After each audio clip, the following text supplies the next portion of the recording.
Okie dokie, there we go. Yay! Yay, da da da da da. Right.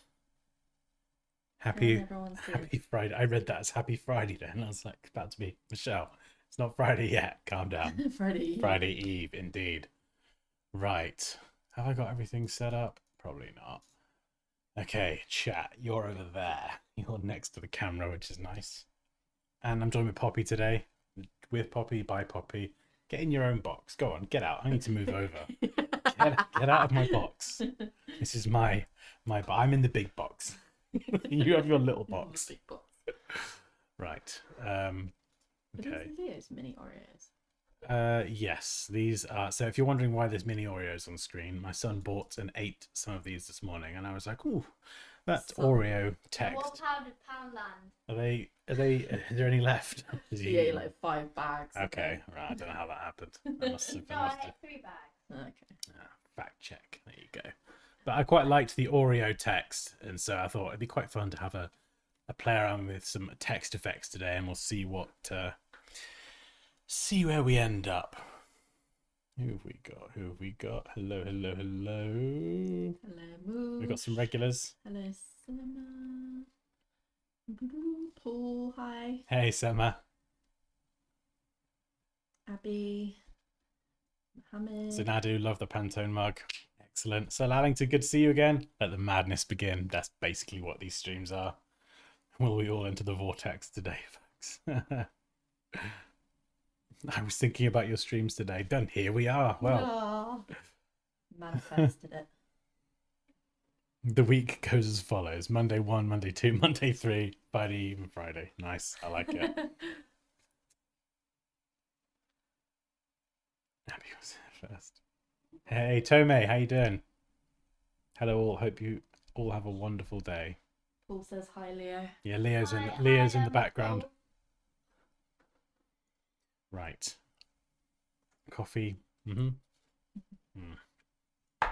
As you can tell, we're prepared as always. Well, actually, no, you're prepared. I'm not. You're prepared there in your little box, aren't you? A little box. Yeah. You better be nice to me as well, or I'll make it even smaller. Just to make you tiny little box. I'll be like, oh, hello down there.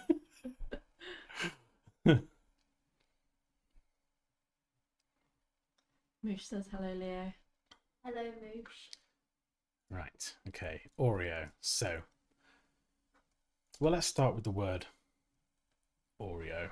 It's probably not a bad idea, is it? Anyone got any suggestions for a similar font to that one? It's kind of nothing too crazy. Stretched out. Yeah, it's quite wide, isn't it? It's quite thick, you might say, and got some rounded corners there. So it's not taking itself too seriously. It doesn't need to be exact. We could look it up, but that's no fun. We'll just kind of pick something similar-ish. It's more about the text effect, because the whole purpose of this is to try and make it editable, and then we can save this as a layer style. That's quite a nice one. And so the font kind of doesn't really matter too much. We just want something sort of similar. It's the O's that are weird. Yeah, they're not circular, are they? Like They're sideways ovals. they're like sideways ovals, as Poppy put it. Just ovals, fine, actually. Hello, Dan. Do you like to drink coffee? Me? No, I don't drink coffee. He hates it. I hate drinking coffee.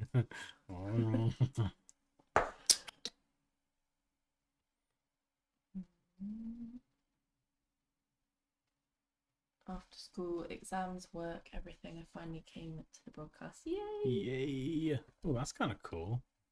Maybe not for now, but oh, that probably Ours, yeah. a bit chunky, isn't it? Don't want to spend too long picking a font. Just something vaguely similar. Quick question, re the masterclass. What percent of it approx does it cover the absolute basics? Absolute basics. So somewhere between beginner and intimate. Okay, it depends how you define absolute basics. I think after the first 1 to 3 modules, you'll be pretty surprised at what you can create. Module 4, I think I've said this before, module 4 is my personal favorite. because it introduces a lot of drawing tools, pencil tools, pen tools. So module 4, lesson 1, 2, 3, and 4, they're some of my favorites because they've just got so many things related to drawing. And so the first 3 modules plus module 4 is going to give you a solid foundation for creating a lot of shapes and applying colors and things in Illustrator. When you go on from that, like I think 5 is typography, 6 is working with imagery. That's a lot of the stuff that you would use for like typical graphic design, you know, posters, business cards, all that sort of stuff. Then you go into 7, which I believe is brushes off the top of my head. And some of the brushes are really, really cool. And that, I think the later modules, for me personally, they're building on top of like a solid foundation. But 1 to 6 is probably like the sort of core fundamentals, I'd say, for a lot of kind of typical graphic design stuff. Is that helpful? Hopefully it is. Hello, Dan. Where are you from? I'm from the UK. Hey, Montserrat is quite wide. Yes, Paul, that is a very good suggestion. I can't type. R. I still can't type. What is going on? My fingers ain't working. The one who asked the question, R. Yeah, that's good. As in, I didn't want to spend too long on the basics. Yeah, I know what you mean there. I know what you mean. Like I've done some courses before. Like I think the last one was for Blender. And you want to get to the good stuff. What I'd recommend doing if you want is depends what you know about Illustrator already, but if you don't want to spend too long on the basics, I would maybe do a bunch of lessons of the early ones and then jump into module 4, and then you can always go back.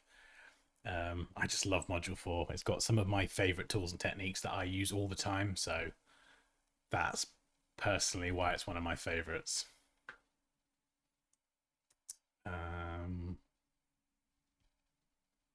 Today you look so great. Aw, that's very kind. I don't know if you're talking to me or to Poppy.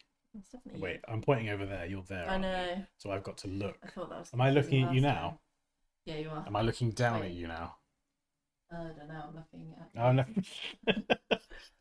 She's looking at the wall. Am I? Right. I'm looking at you. Are you? Well, no, I'm looking at the wall, but I'm. I know it's all backwards. Oh, cameras. Anyway, thank you, Paul. Great suggestion. Montserrat Oreo. Right. So we're going to start with white.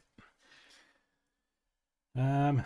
We're going to try and do this with the blending options. So we're going to right click, go to blending options. And these are great because you can check a bunch of boxes and apply this as a layer style. And layer styles can be saved, reused. I think possibly even exported and shared. Yes, of course they can. What a silly thing to say, Dan. So what we're going to start with first. Let's try bevel and emboss. We'll go for an inner bevel, see how this looks. So you can see we're going to try and build this up. And we want to look at where the shadows are here. So we've got this shadow on the bottom left. To zoom in a bit. So you can see, so we've got the shadowing on the bottom left. And we've got it kind of inside there. So it tells me that the light, the fake light source is coming from the top right. So coming down. What have you just realized? It looks like the white inside of the Oreo. It does. Well done. So here we can adjust the size of this. So we don't want to do it. So special. And I'm going to soften this. So you can see here, I'm kind of softening it. And I will be flipping backwards and forwards. And shadow here is like a dark bluey color, which is probably kind of coming off the background that it's on. So I will put mine on a blue background in the end as well. So let's go with the blue for now. We can always change that later on. And lighting. So here we're going to adjust the lighting. And there we go. That's not a bad start at all. And shadow, we can adjust the strength of it. So here you can kind of control how pronounced it is. Same for the highlights as well, although we're working with white, so we don't really have any highlights. if I did change the color to like a gray, you can see the highlights a bit more. So we could make this a slightly off-white color and then bump up the higher. You still can't really see it. No, let's not worry about that for now because it's white anyway, so you're not really gonna see the highlights. And the next thing below that is a drop shadow. Shadow. And we want to try and match the same angle. So what was this? This angle here. What are you, 61? 61. 61. Look, it's been look, it's been a long day, all right. Friday yet? Is it Friday yet? No, it's Friday Eve, according to Moosh. Moosh. Okay, so we're just trying to match the shadow. Shadow. All right. And it's always good to bump up the opacity when you're doing this, just so you can see what you're doing. So then once you sort of get it around about right, we can then bring it down. Yeah, so it's not too bad. We've already made this is going better than I thought, actually. Well done, Dan. Let's just take a minute to appreciate my hard work.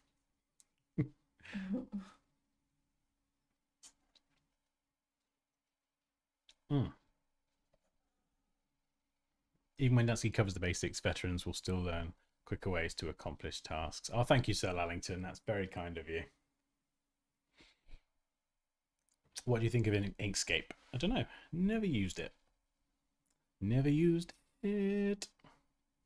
I'm having a hard time using the selection tool in Photoshop. Can you help? Abby, which selection tool are you using? Is it one of these? Magic Wand, Quick Selection, Object Selection? You let me know which one you're using and I'll give you a quick demonstration. Right.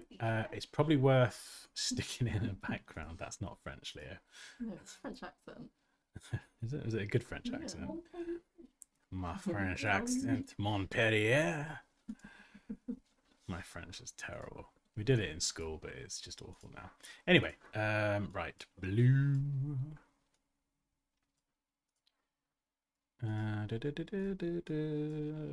okay. Right, how am I going to do this? I probably want to set this to radial. Reverse it round and do the... So now I've created the gradient fill adjustment layer. What I can actually do is I can grab the gradient tool and then, oh, that is massive. I can actually then control this here. So because I'm trying to recreate this effect, it probably makes sense to actually set the background as well. It's just going to give me a much better idea of how everything is coming together. We'll move this. We'll move this up here. You can see we've got light blue there and got the quite dark blue. Actually, it does get quite dark up there. So let's go. Whoa, no. You messed that one up, Dan. What you doing? What you doing, son? There we go. You stop laughing at me. Funny. Funny looking. You're a funny man. You're a funny man, Dan. And imagine Dansky at 12 a.m. Boo doo doo, boo doo doo doo blue. Is that what me at midnight or something? Yeah, literally. Just yeah.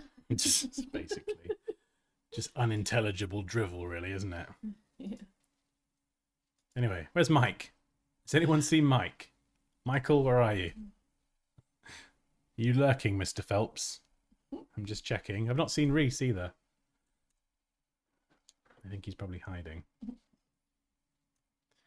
Okay.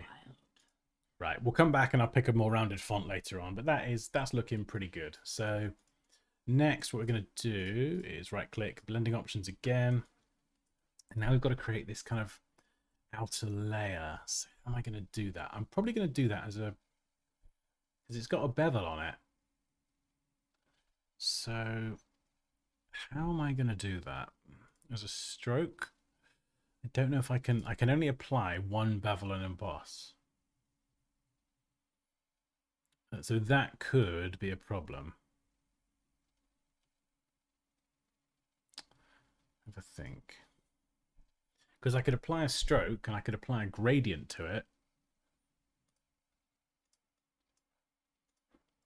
which would be fine, but to apply a second bevel and emboss is not an option. So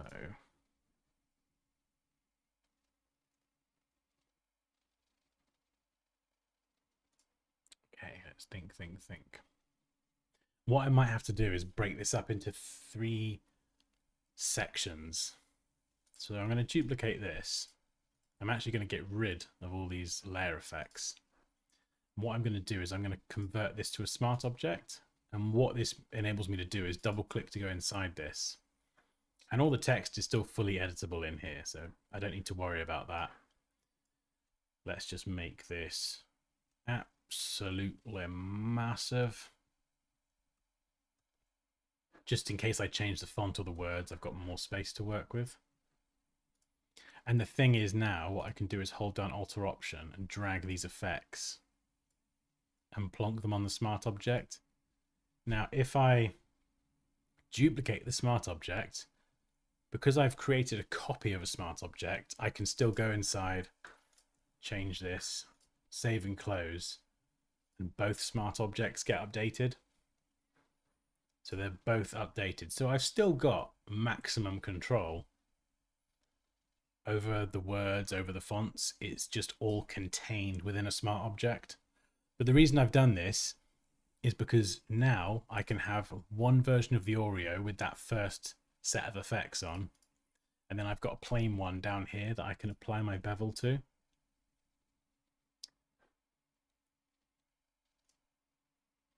So I'm going to drag this one under here, and this is going to need to be, it's like a blue color.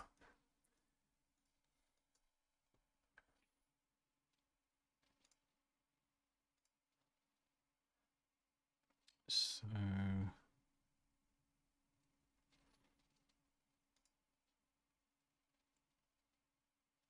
gotta think. It's tricky.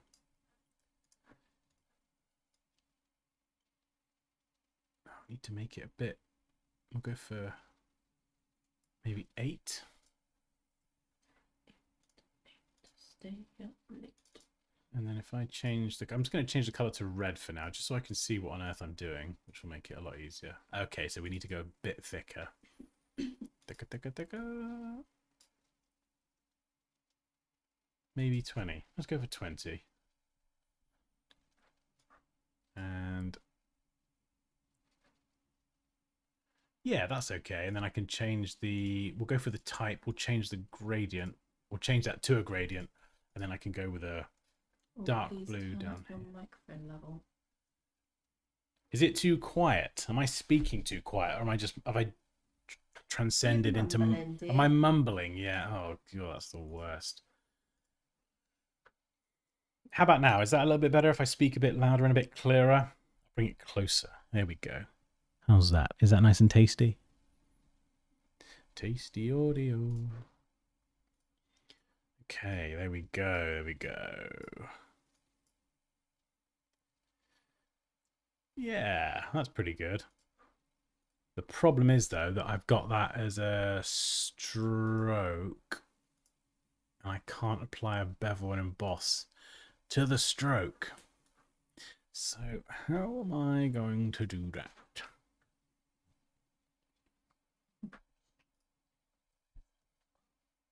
So I'm still using the angle of 61 just because I want the light to be coming from a consistent place. I wonder what happens if I convert this to another smart object, because if I convert that to a smart object as well, I can actually go and then apply a bevel and emboss, you see, and it's remembered those same settings, which makes my life super simple.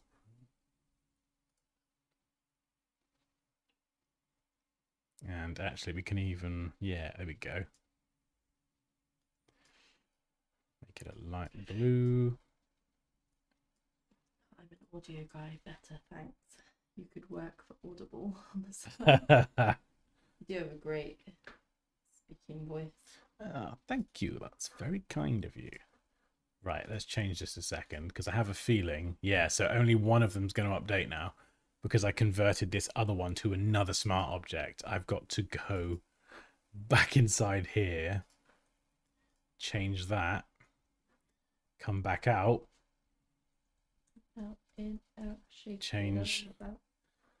that, and then it updates. So it does get a bit complicated because you have to then go and change every instance of the editable text that can sometimes be buried multiple layers into the smart object. But we still have the flexibility. So as long as we've got that flexibility, it's still very, very quick and easy to kind of change things. Oreo. So we're just kind of coming out of all these smart objects.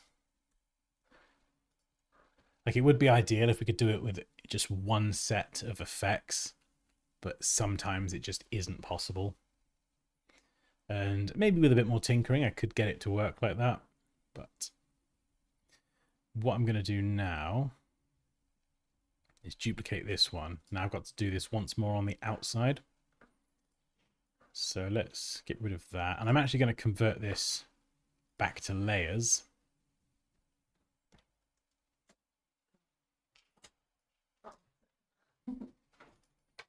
And what have we got? A stroke. So now we're going to need this to be a light blue. We're going to double the stroke. No, not double. But we are going to make it bigger. And I've got to make this much lighter. In fact, I might even just make this one. No, we'll go with the gradient, actually. We'll go with the gradient because lighting is lovely. We'll make that a bit lighter. So it's subtle. We'll reverse it. So we've got the lighter part in the top right. Remember, that light's coming from there. And then if I turn these on, yeah, there we go. That's not too bad. Bit thick. So let's just bring it down. Yeah, 30s. 28. Yeah. And now, again, I can't apply the bevel to the stroke. So what I've got to do is, for a third time, convert this to a smart object. And then I can copy that bevel and emboss. And there we go. This has all come together rather nicely. Try not to sound too surprised, Dan. Yeah, there we go. We can really fine tune this. I could make the size even smaller and kind of push that towards the edge a little bit.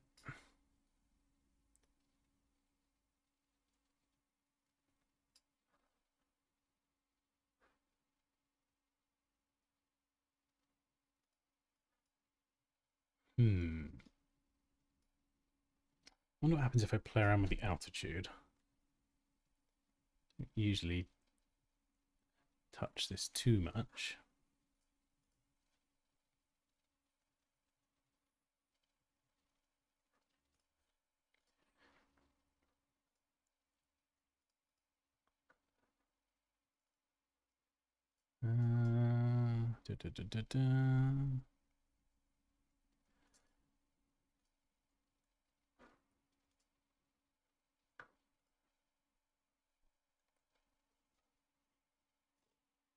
Oh, that looks good. We're getting there, aren't we? Yeah. A couple of things that are a bit wonky. Yeah, that inner bit needs a solid fill. So I think what I'm going to have to do is go in here. I'm going to save this gradient. So we'll call this light blue, click new, and then it's down there, which is cool. And then I can add a gradient at the same angle. And hopefully, there we go. So I've added a gradient and a stroke, and that more or less kind of blends together.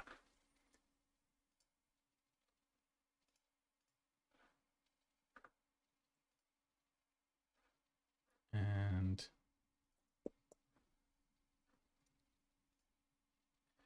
Or do I add the gradient to the... Ah, that's what I need to do. I need to fill the center out. God, it's tricky. So tricky. So let's make this bigger.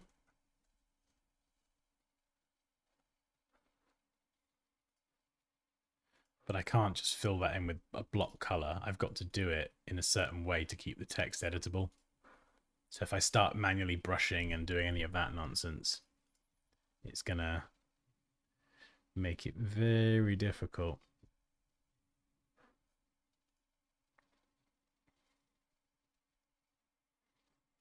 Yeah, that second layer.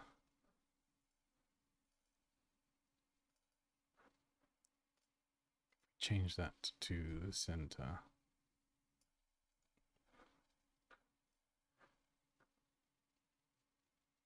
Oh man, this is tricky.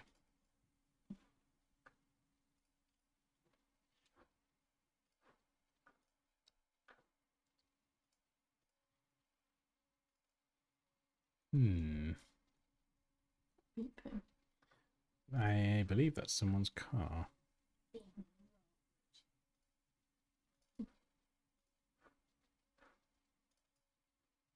As you can see, with smart objects, things can get very, very complicated very, very quickly.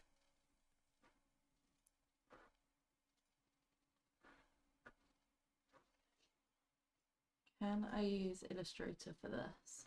You can, yep, and you could layer it up. You would have access to different tools. You probably wouldn't be able to get the bevel and emboss. You can do bevel and emboss in Illustrator, but Photoshop's got all these settings built in right here, and Photoshop's always going to give more realism. So yeah, you're always going to get more realistic shadows and lighting in Photoshop. You can do it in Illustrator, but it's just more work. But Illustrator's vector software. So yeah, stroke emboss. That might be the way to go. Let's have a go.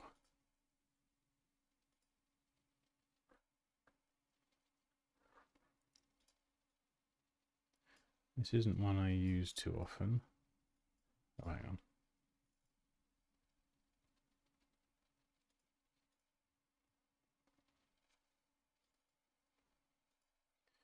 Stroke emboss.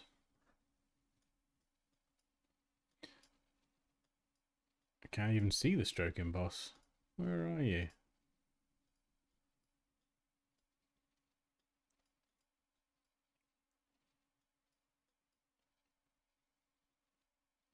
Yeah, so what I would do is yeah, those two little specks between the E and the O are a bit annoying. But that's the kind of thing that we could very easily tweak. Stroke emboss doesn't even seem to be doing anything. It's because of the shadow colors. Right, gotcha. Gotcha. Let's have a look. Let's try this. Literally nothing.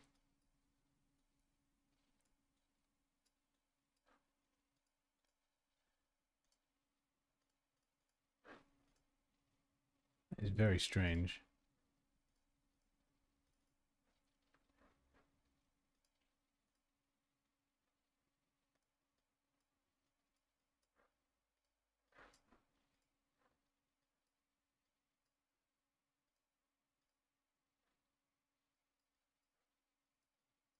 Yeah, no, it's literally not changing anything.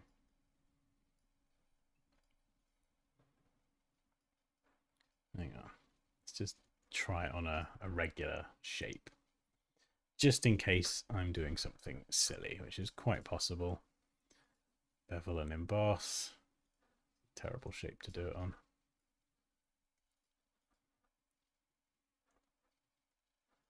There we go. We've got a box.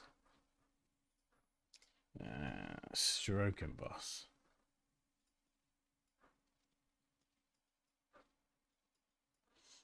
What does could not complete your request? Select subject classifier model not loaded correctly mean? I have Please help. It's driving no me idea. crazy. Yeah, I can't get the feature to work. It will work when strokes will be applied and then stroke emboss will work. Okay, hold on.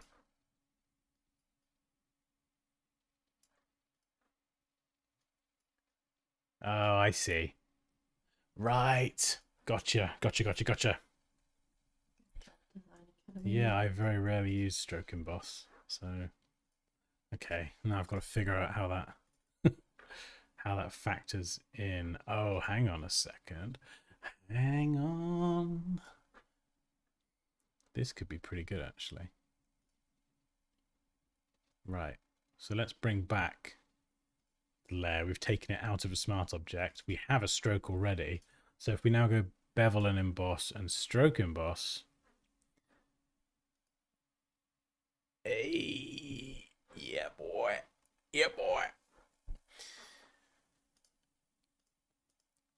Jerome, but nice comment. Okay. So we're just doing that bottom bit there.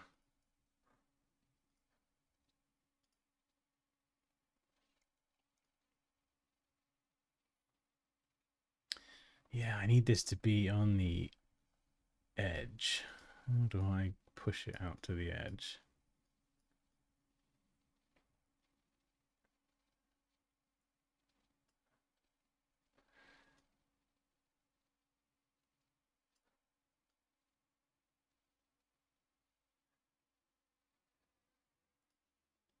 Kind of need the colors highlighting the shadow to be the other way around almost.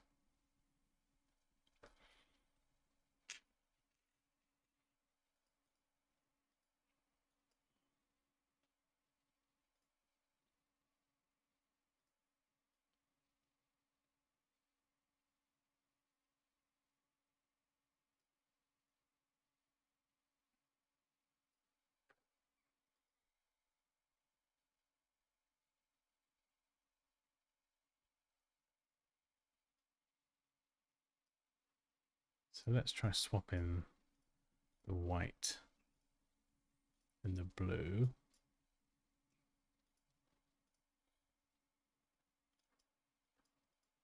I'm trying to give you advice. Send me advice.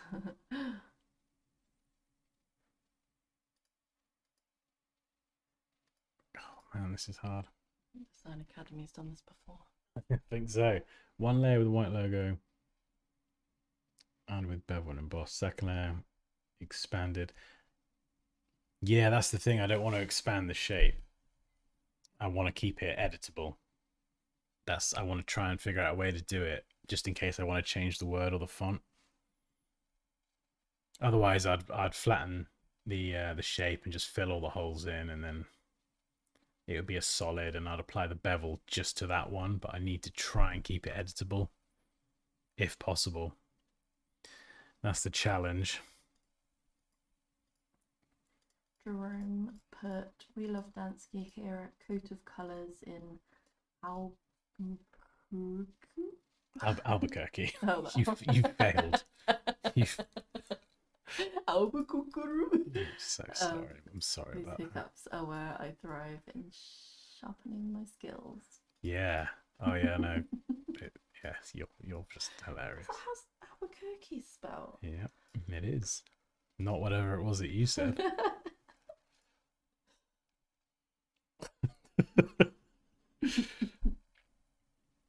Yeah, maybe stroke inside. Oh, I need, okay, right, hang on. No, I need a stroke going outside so it gets bigger, but I could add multiple strokes. So we could do one that also runs on the inside. That's big.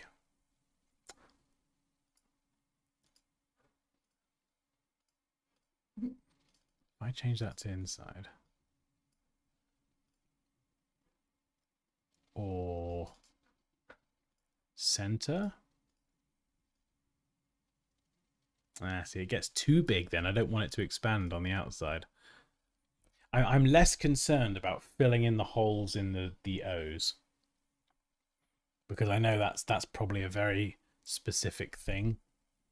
And I don't even know if that would be possible without expanding the shape. But it's more about the actual effect. Canva or Figma? Figma.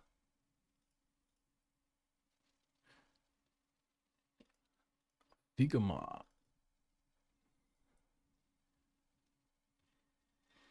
Interactive DNA says, what are you trying to do? I think they're asking me. Yeah, I don't know what you're doing. I don't know what I'm doing either. Send out.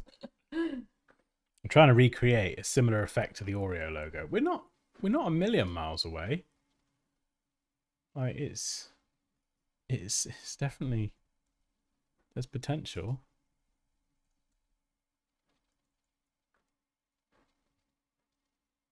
Drop shadow.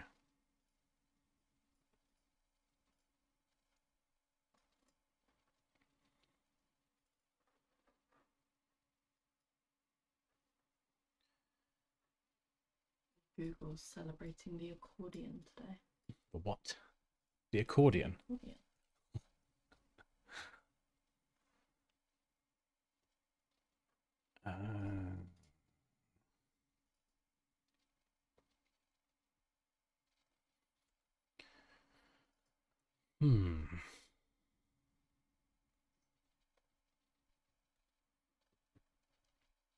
Tricky.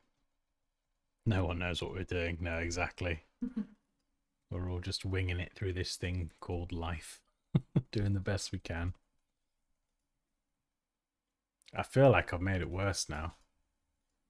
It definitely... Yeah.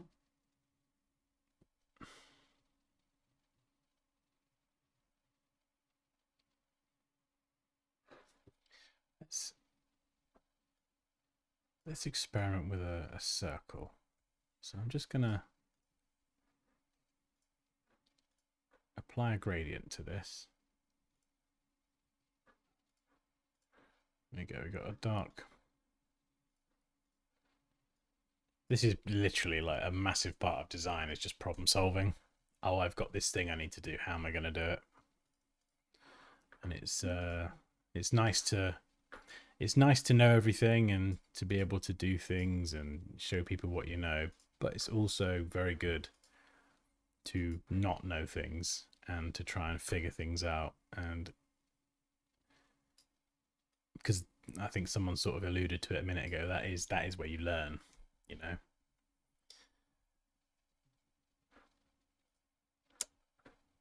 Oh, for horror.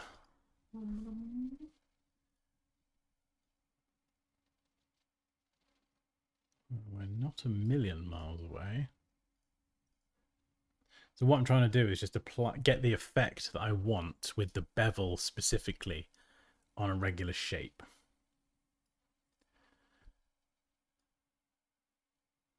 So if I can get it looking right on a regular shape.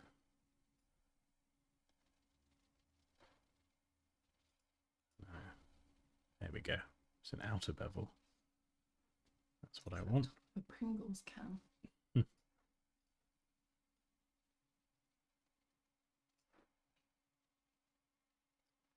Yeah, I need it pushing towards the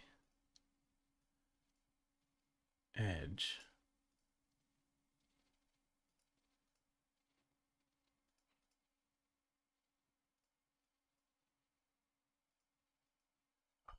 It's so hard. I know what I want. It's just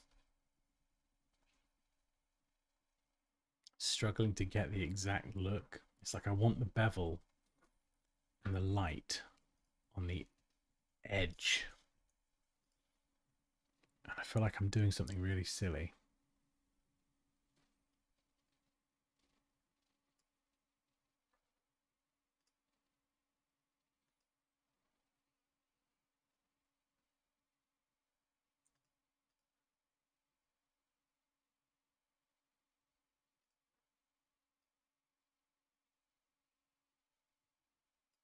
If I make this a darker blue.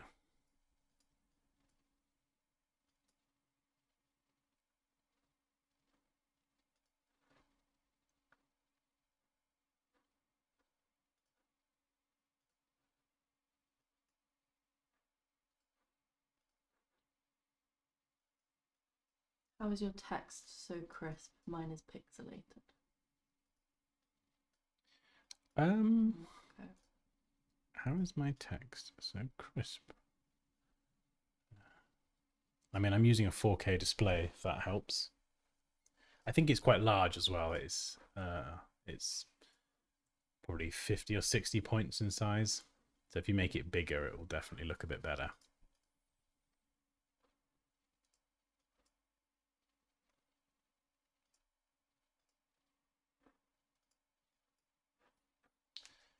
Yeah, okay.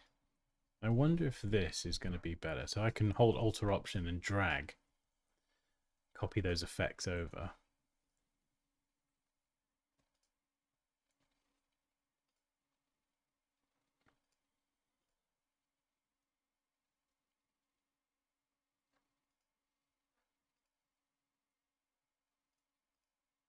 And what's this? Stroke.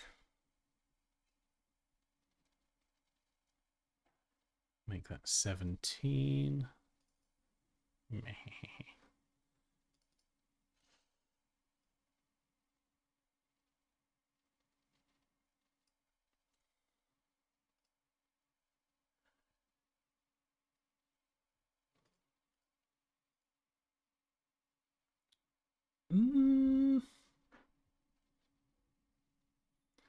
I think we're sort of getting there. I just need to like push the bevel, the highlight further towards the edge.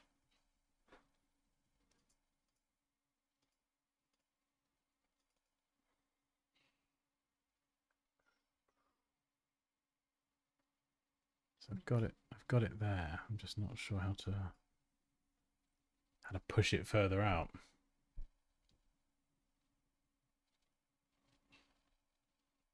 Go center position for stroke. Yeah, let's try it.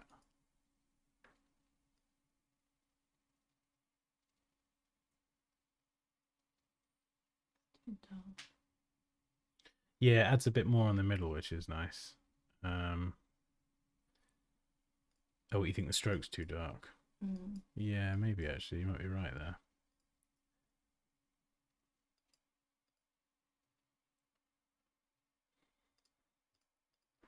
Well, yeah, it needs a gradient actually. Linear. I think this is probably a bit more like the gradient.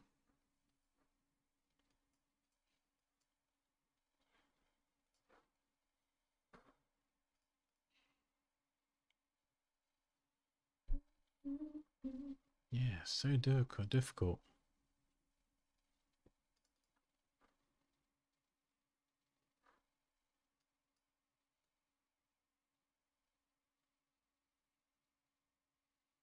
Trying to keep everything fully editable as well. That is the challenge.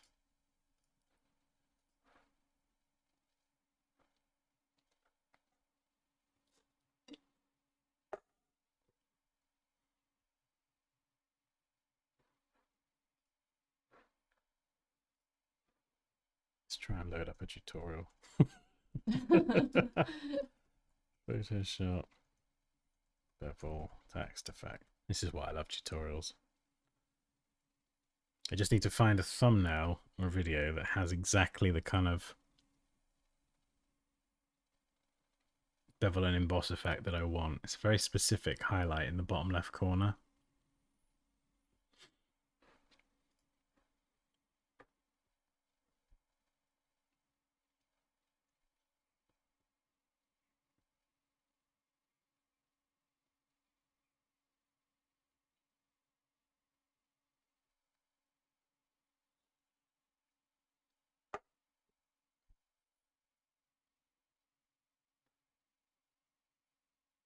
Ah, satin.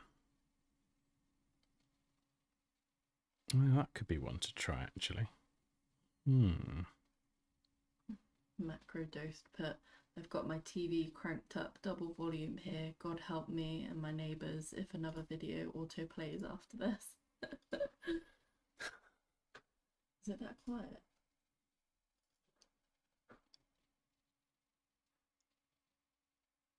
I can turn the mic up. If people want me to turn the mic up, just all shout in the chat now and I'll make the mic a bit louder. I think part of it's probably me mumbling. It's my thought mumbling process. Mr. Mumbles. Mr. Mumbles, I know. I normally can't stand mumbling. It's when I go into like actual extreme concentration. Mr. Mumbles comes out. Okay. This is doing bloody nothing. Ooh. Ooh.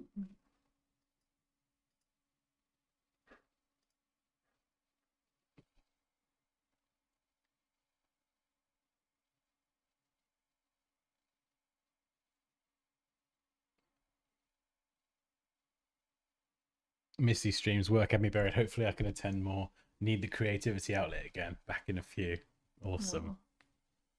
Go plain gradient, stroke inside, and then another layer. All right, we'll try that.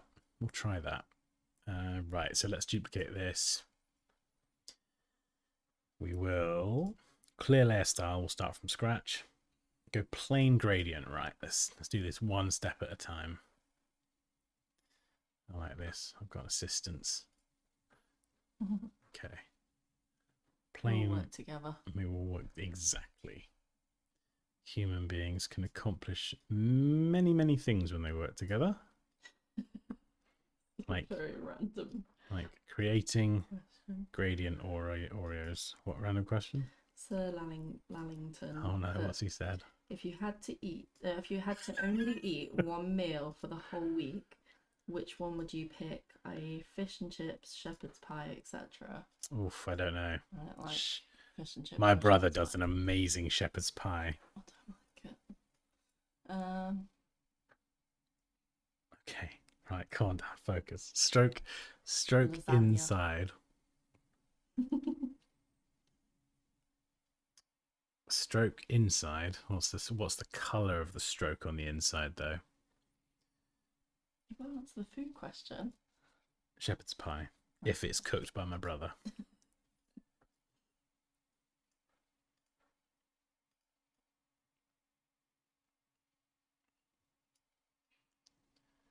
Okay. Right, gradient on the inside.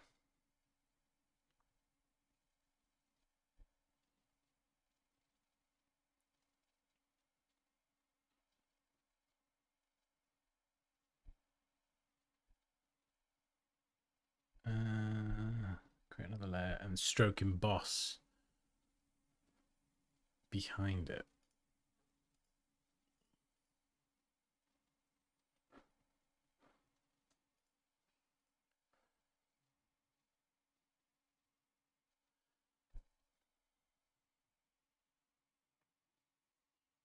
So it's really frustrating, actually. I feel like this is a really easy thing. It doesn't look complicated. I feel like it's really easy. I just don't spend a lot of time using blending modes these days. And I feel like it's so close, but yet so far.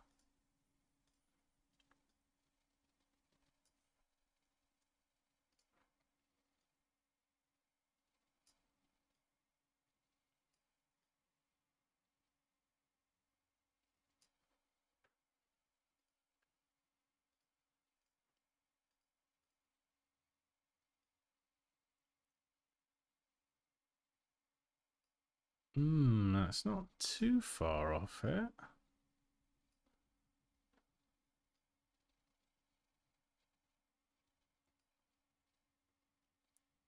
It's got highlights around it, isn't it? Yeah.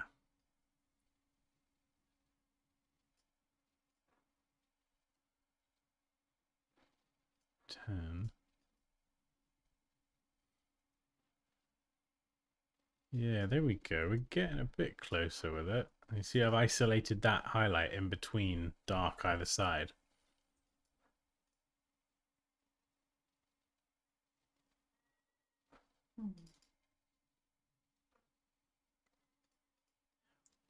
Day 56 in the audio universe. Oh no.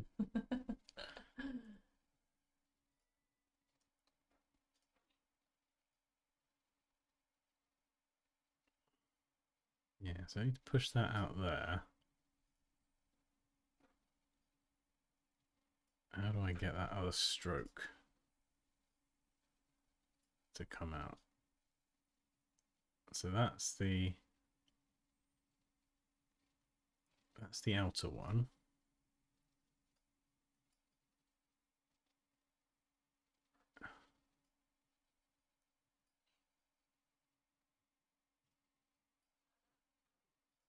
And I need this one here. Let's change it to red so I can see what I'm doing. I always just change it to bright colors. Inside. No, does that need to be center as well? Aha. There we go. So I can see the red stroke. Change that back to gradient. And now I need dark to light. Set the angle to 61.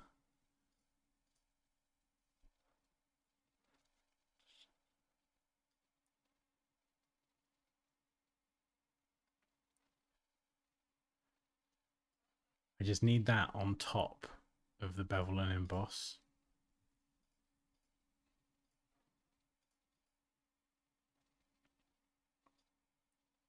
I can see it there. Unless I change this to a not a gradient. Let's go with a dark blue.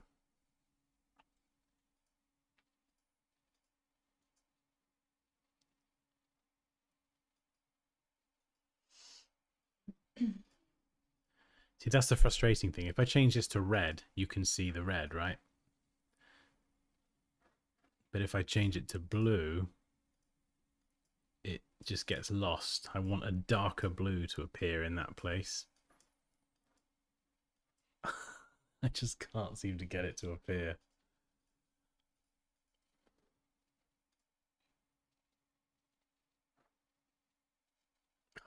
Infuriating.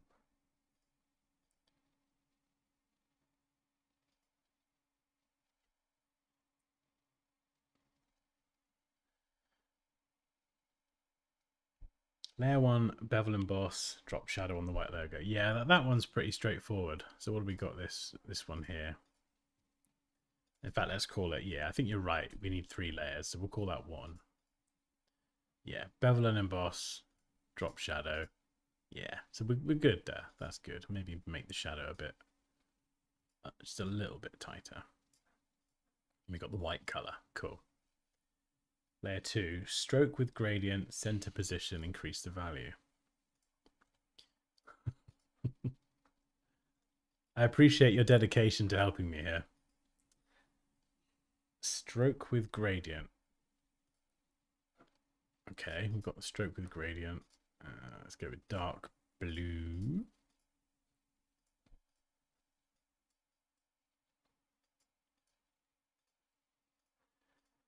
And then we want a lighter blue. Yeah, going up at that 61-degree angle. So it's coming from the top right. Position.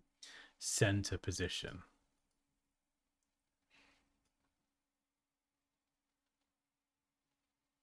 Okay.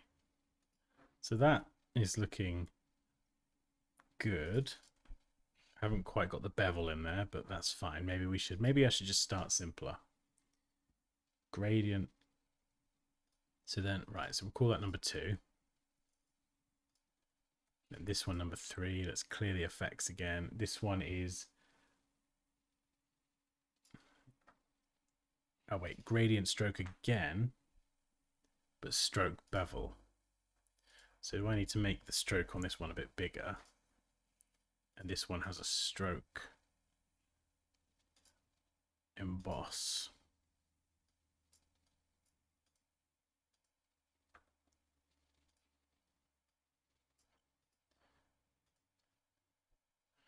Yeah, let's hide number 2. Stroke emboss, we'll go for smooth. Down. Oh yeah, that could be it. You might have got it. Someone give this person a cookie.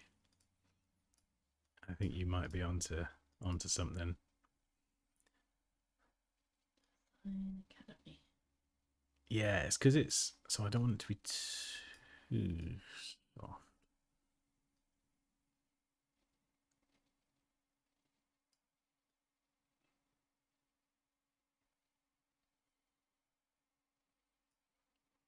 Stroke.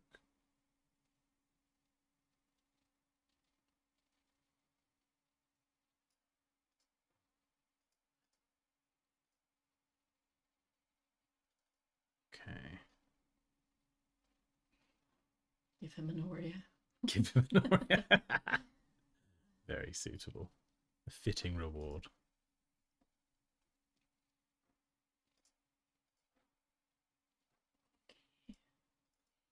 Yeah, so we've got to definitely bump it all up.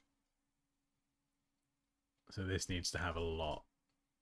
And then this last one, the stroke needs to be bigger.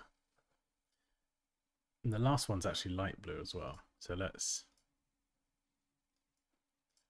get the light blue in there, because it's going to make it much easier for me to actually like distinguish between parts. Turn this one on.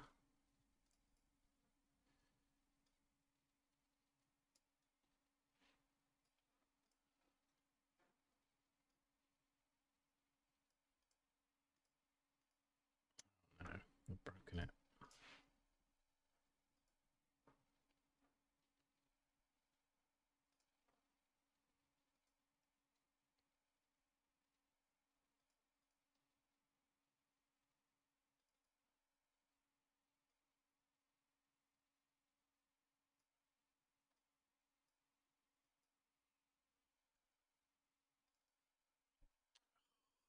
I need to push the bevel.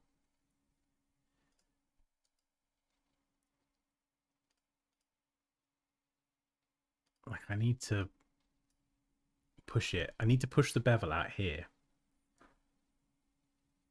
That's the thing I'm struggling to do. Like I can make the stroke bigger, but getting the bevel out there as well.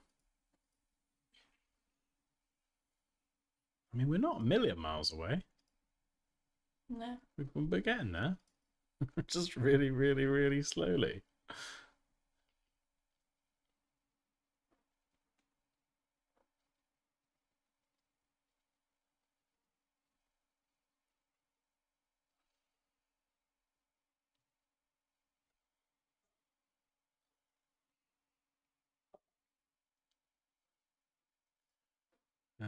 Right, let's go and pick a slightly different font. Oh.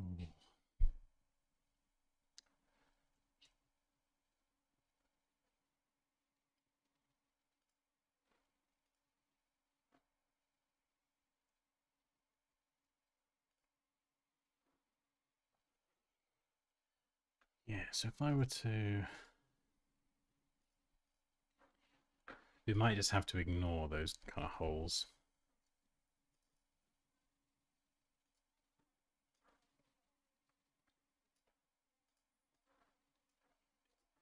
Just accept that the holes of the O, I'd have to fill those in manually afterwards.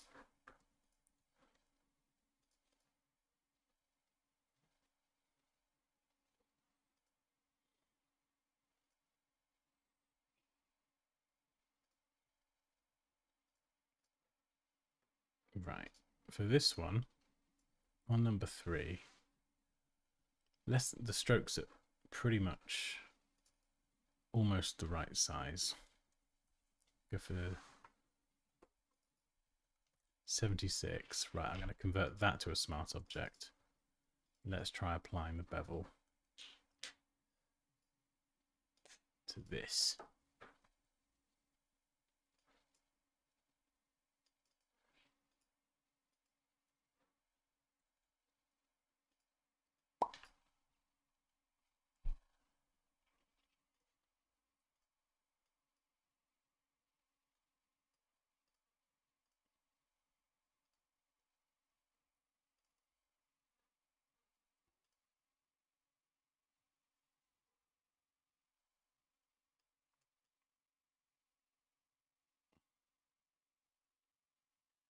Ah, there's the shadow.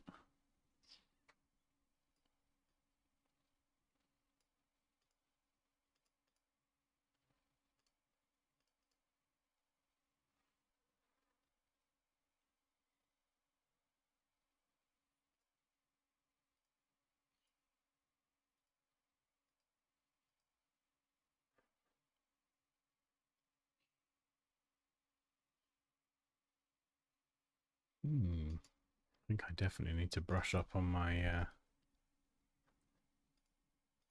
my blending options.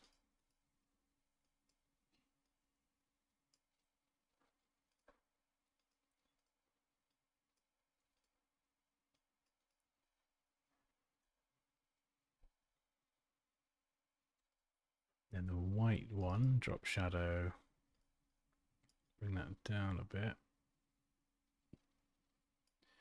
Just so it's not so pronounced.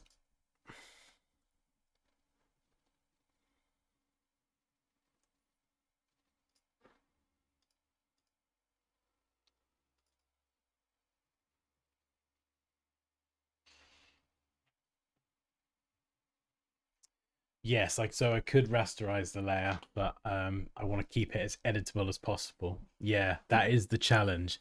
If we didn't have to keep all this editable, I would just flatten the layers and treat them as simple shapes, and it would be much easier. But I'm doing it in a very certain way to try and keep it editable, so I can change the font or the word, or because the font isn't quite right at the minute anyway. So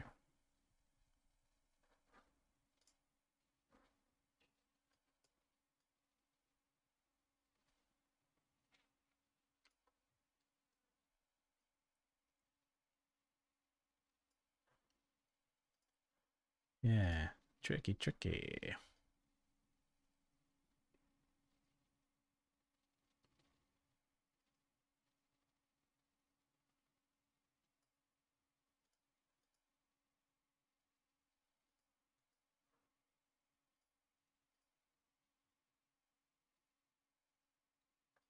I wonder if I make this white.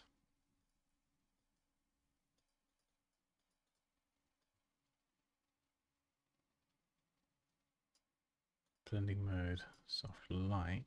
Ah, there we go. That's not too bad for a little kind of... Actually, let's change the blending mode back to normal. We'll go with a light. We use definitive color values because blending modes are great sometimes, but you kind of leave it up to chance as to what you're going to get. I know exactly what colors I'm trying to create, so I can use specific color values. So you can see there it kind of has this little white liner on the inside. Oh, there's actually an Oreo font. Just googled it. Oh, is there? Ooh.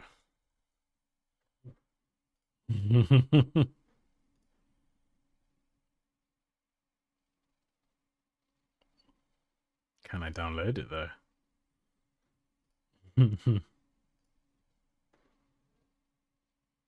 That looks like a really bad version of it.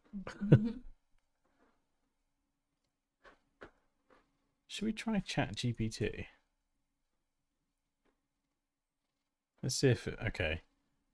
Can you recommend a free font download that looks similar to the Oreo logo?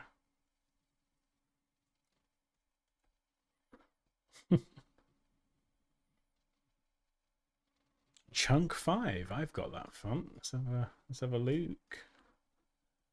Let's see. Oreo. Chunk. Nope. Okay, the other suggestion was railway. Nope.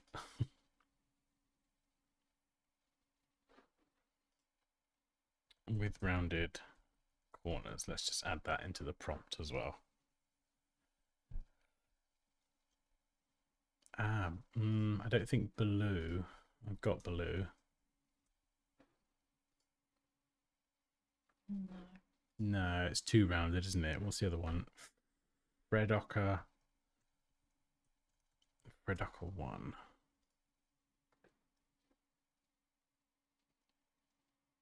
No, that's too rounded as well. Ah, quicksand.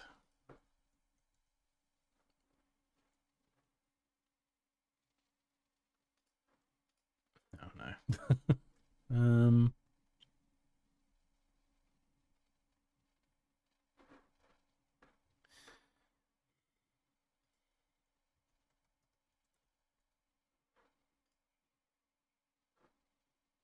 Cool, this is surprisingly hard to try and find a font similar to the Oreo one. We'll go with this one, Nunito. I think even if it's not exactly the same, getting those like rounded corners are going to make quite a big difference. So let's get this one installed. We'll try this one. What is it? Nunito. Oh, I've got a sound coming up. Oh no no no.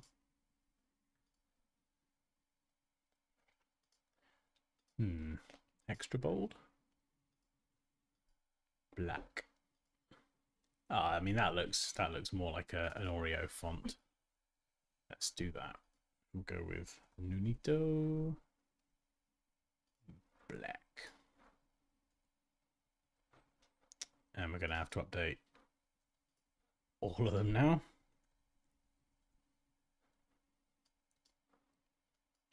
Which is a little bit of a faff, but it's a lot quicker than having to recreate the entire thing.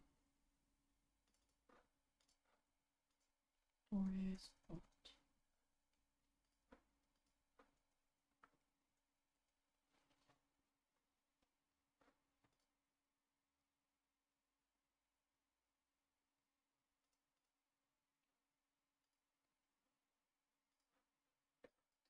Font used for their comms are these rounded versions. The logo is likely custom drawn.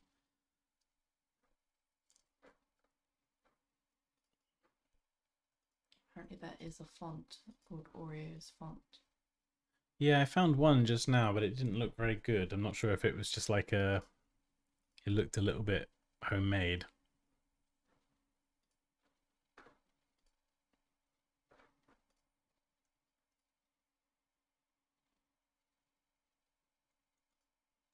There must be a font out there that's like that. There must be. Oreo's font.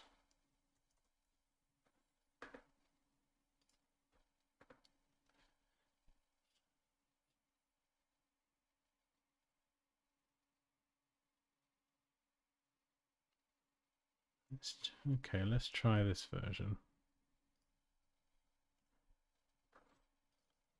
Okay, this might be a bit better. I feel like Design Academy has an extensive experience with Oreos. Let's have a look.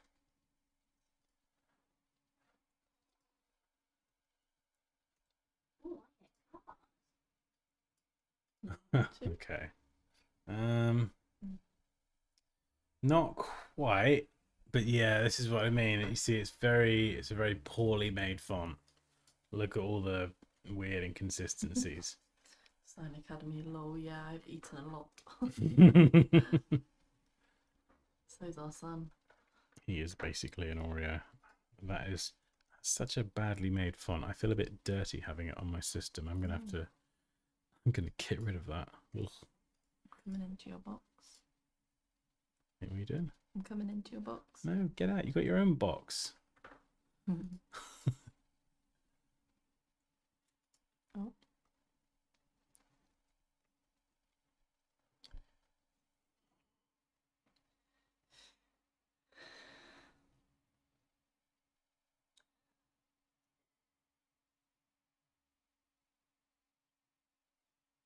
Let's just try something. Try something.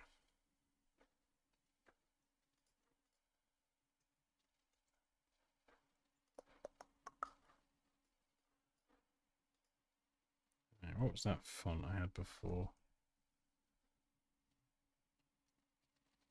No, not that one.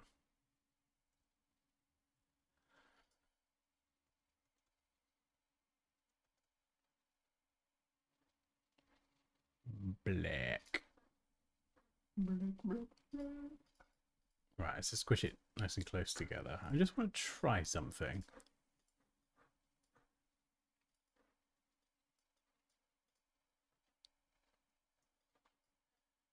Right, I'm going to go and grab the new 3D features. Because someone did mention doing this in Illustrator. And I can't help but wonder if some of the 3D features will create a better sort of beveled edge. That's the bit I'm really struggling with. Oh, there you are. Right. 3D. Where are you going to go? There you go. So we'll extrude that, because what I could do is I can bevel this with a rounded bevel, make it real low. We'll go 20 on the width and height. And bump up those raster settings so we get a nice, you can see, if I just whack on ray tracing a second.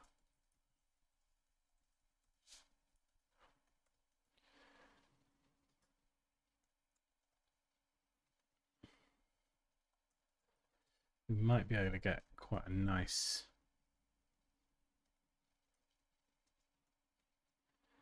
effect. So depth, let's bring that.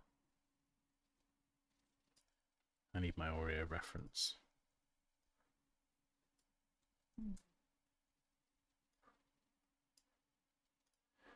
So let's just rotate this around a little bit.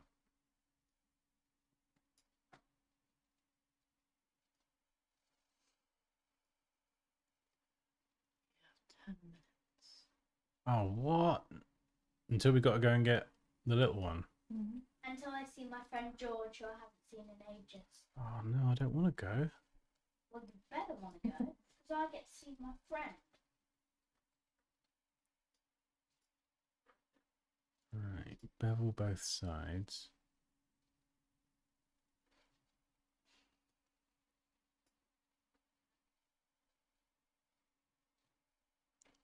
I think Azo Sans black font might be good for this.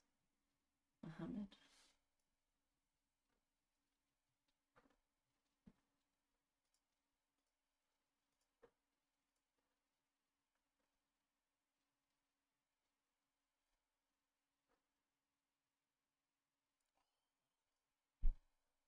So tricky. Okay, we can offset paths. We've got a few more features in Illustrator that we don't have in Photoshop, which might help us.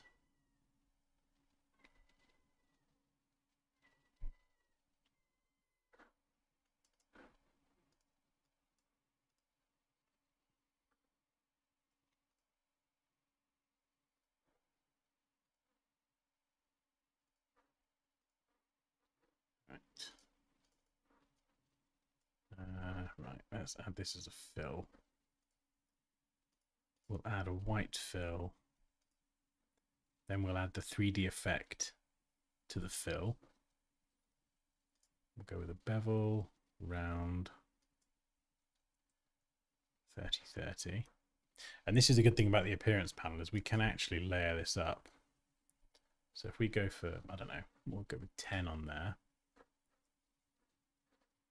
And what I can do now is from the appearance panel, I can duplicate that fill. This might blow up my computer, but I can now pick a dark blue and we'll do a path offset.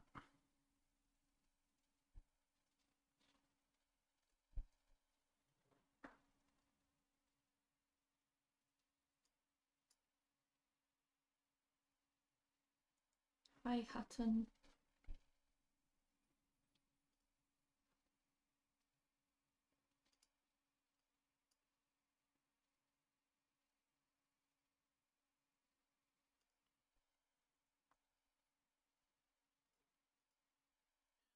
Oh, this is complicated.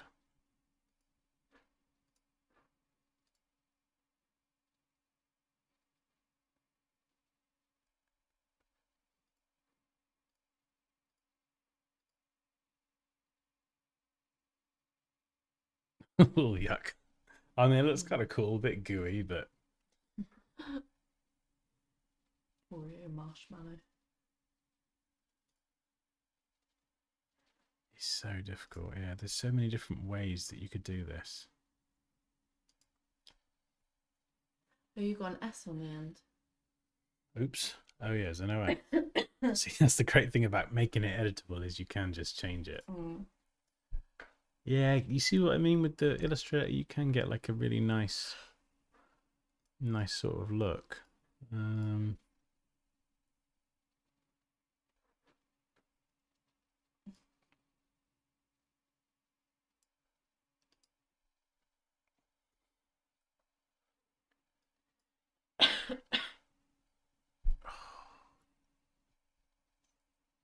Yeah, I don't normally use Illustrator's 3D features all that much, but I just thought you could get quite a nice bevel with this.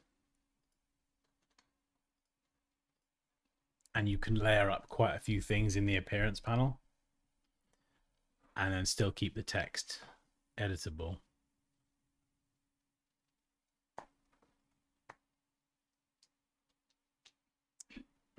But it just depends how certain features behave. Like, for example, if I have this text here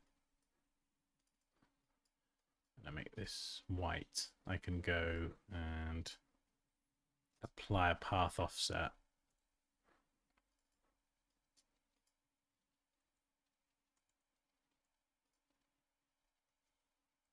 Quite easily. But then how that works with 3D features, I don't know if there's like a conflict there. I'll have dreams about Oreos tonight. Oh no, nightmares. This has become so much like I'm gonna have to figure this out now because this is there is definitely a solution. There is no way in this realm of existence that it's not possible to create an editable version of the Oreo logo. It's got to be. Let's do a transform. Try this. Use blurred effects with masked edges of what you had before. You will get 100% the same look of the original logo. Mask is the key. Avoid using too much. No, avoid using too much style effect. Too much, I think. Yeah, look. You see, it's not the same as the Oreo logo, but you can get some quite nice looking bevels. That's what I was trying to do, is apply a path offset. But it seems to... Oh no, there we go.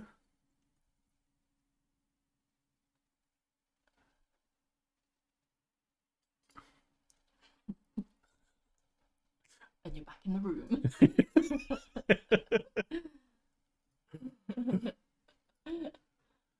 Oh, this has taken me. It's taken hold.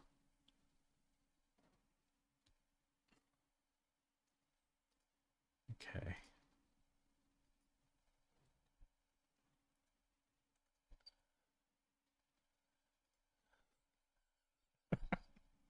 you'll come into like the utility room later, and I'll be like, "Don't disturb me. I'm trying to make the Oreo logo." Well, put your hand in the Oreo box. Yeah. Stupid little precious Oreos. We were watching the Okay. Lord of the Rings. Lord of the Rings. I think Poppy got tired just watching. Yeah. Stupid little little sick of hobbitses.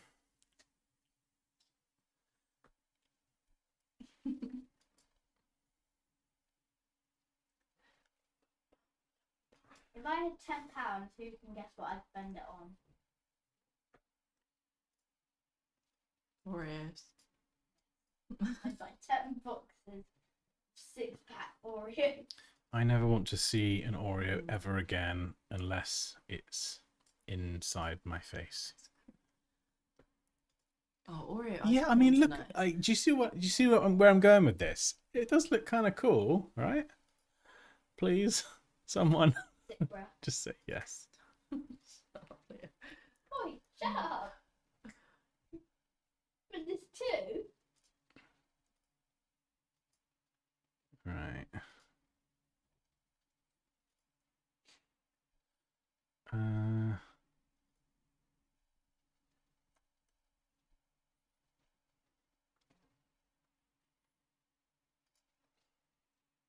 mean, it's not quite that. It's definitely, there's definitely some potential there. It's definitely got the fun factor. 5 minutes. Oh no.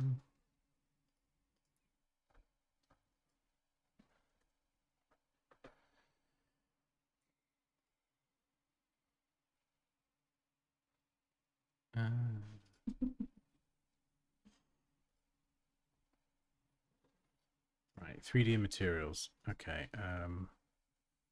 Lighting.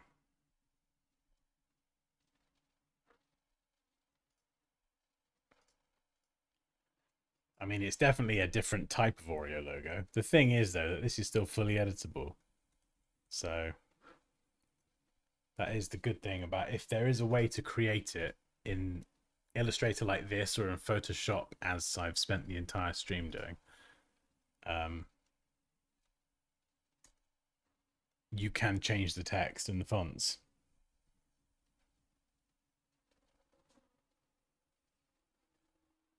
Never thought I'd see Dan go through an Oreo-induced existential crisis. That's the best it's looked. Yeah, it's not even close to the actual logo, but it just looks cool.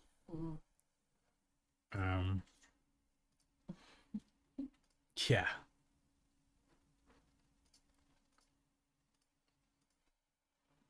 But to anyone who's just joined, that again, just to reiterate my own sanity, that the purpose of all of this is to do it in a way that keeps everything editable.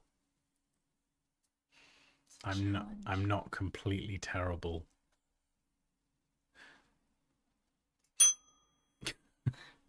Gotta get a segue in. I just haven't got it in me.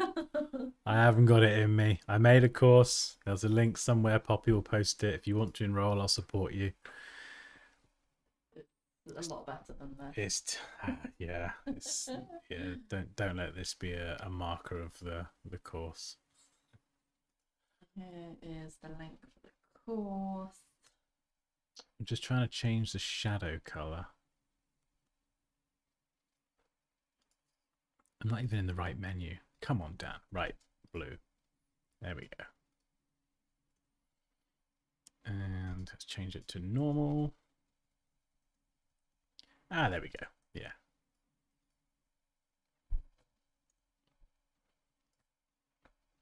Go.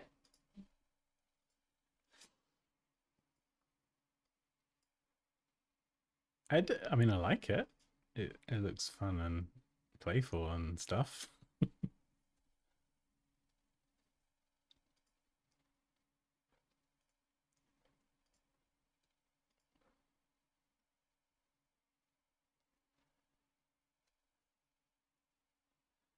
The process is always slow when you're figuring out the workflow, but you're getting there. That's the process. I just wanted to try this way because someone did mention Illustrator earlier on, and I said you can get more realistic shadows and lighting effects in Photoshop.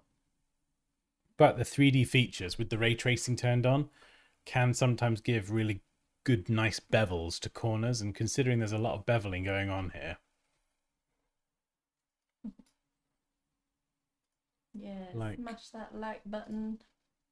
Like, just for example, like if I were to go and do this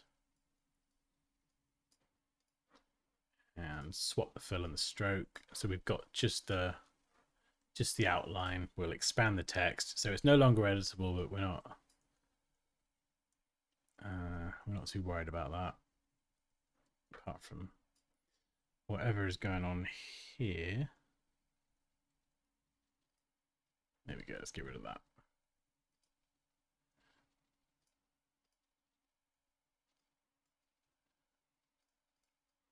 Okay. So this is now a regular shape with a fill.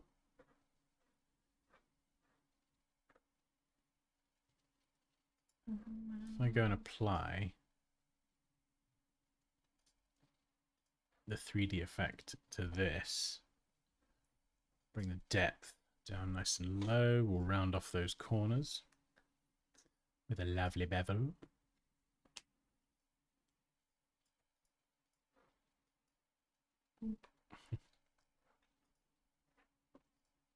Actually, we could even round that off a bit more. Bevel both sides. You can see that you do get quite a nice bevel. And I can rotate this like that.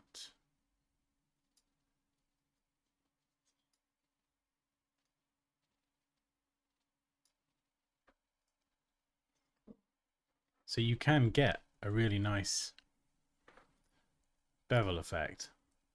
The problem is I had to, you know, it's no longer editable.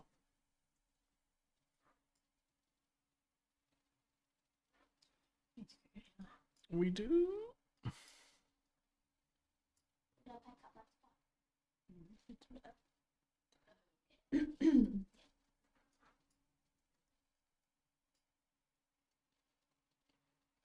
So yeah, I'm sure if we were to do it like this and do it in 3 separate layers with the word not editable, it'd be so much easier. Have you met Will Patterson? Yes, I have. I met him, I think I met him a few times, and his wife Naomi as well. They're lovely. They're really funny. They are lovely people. I didn't get to spend much time with him, but I think it was just at Adobe Max actually one year.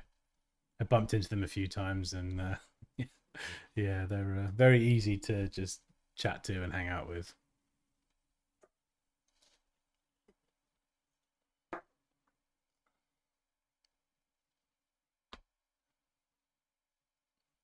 Lately, Illustrator 3D features have evolved. It's worth trying, though. For sure. Yeah, it's definitely worth trying, and I'm going to carry on with this. Like I said earlier, a lot of trying to figure out all this stuff is just problem solving. The reality is, though, when you are designing something, you don't always have to keep it editable. It's kind of a fun challenge for me, because I love a good challenge. This one's driven me a bit mad today, but but yeah, it's good though. It's good to be challenged, otherwise you just become complacent and you rust like a rusty car door that was blown off in the wind. A rusty squeaky car door. That is me. Right, need to get Eli.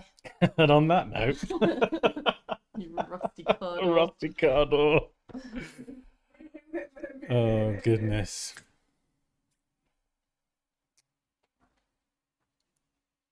Does adding the light blue stroke to the 3D and then changing the layer order make any difference? Yeah, there's loads of different things like that. It's just a case of playing around with it and tinkering. Moose says you two should do a collab video, maybe each redesign a logo or something and compare. Could be super fun. That would be a lot of fun. Yeah, I got to give a shout out to Design Academy today as well. You have been incredibly helpful, so thank you. I'm going to keep working on this. And Leo, what are you doing? Getting my drink. Oh, go in a minute. And what were they saying? Get out of the fridge, boy. And I totally forgot what I was saying. Yeah. Anyway, rusty car door. Rusty car door. Yeah. Right. Fun, Thanks fun, for fun. joining us, guys. Yeah. Oreo. Oh, so annoying. Next week it's going to be Oreo part 2. No more Oreo.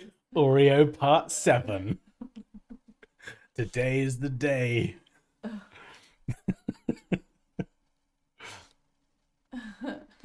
Watching this gave me a feeling of assurance that I'm not the only one who gets mad when designing and feel rusty after a long break.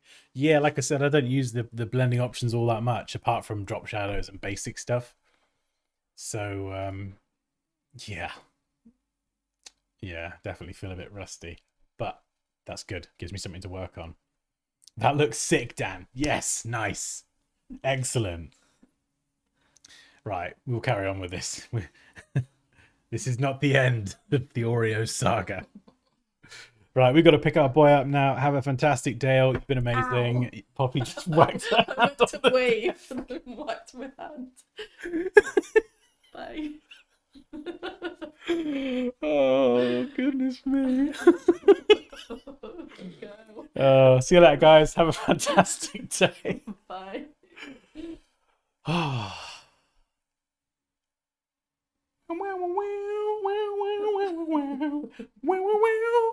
I'm going. Bye. Yeah, she's had enough now. She's gone. Ah, dear me. Bloody clown show here, isn't it? Right, I'm going. Have a good day, guys. Bye.